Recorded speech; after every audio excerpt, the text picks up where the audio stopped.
Hey everyone, and welcome back to my channel.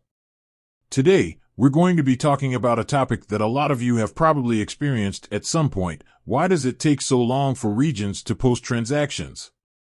This is a question that I've been getting a lot lately, and I'm here to give you some answers. But first, let's take a step back and understand why this is such a common problem. The problem.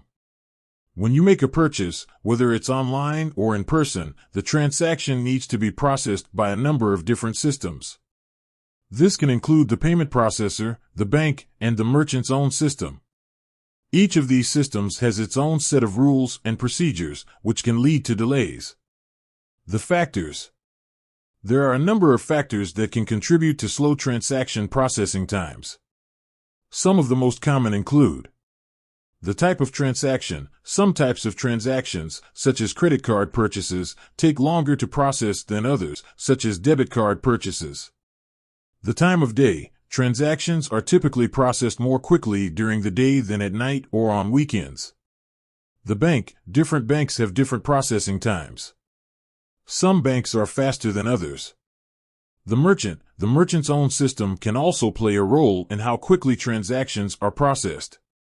So, what can you do to speed up the process?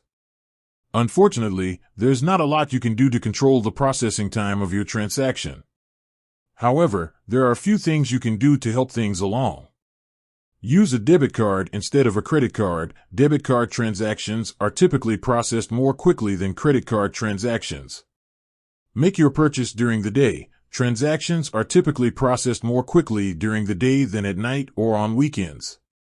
Choose a bank that is known for its fast processing times. You can find a list of banks that are known for their fast processing times online.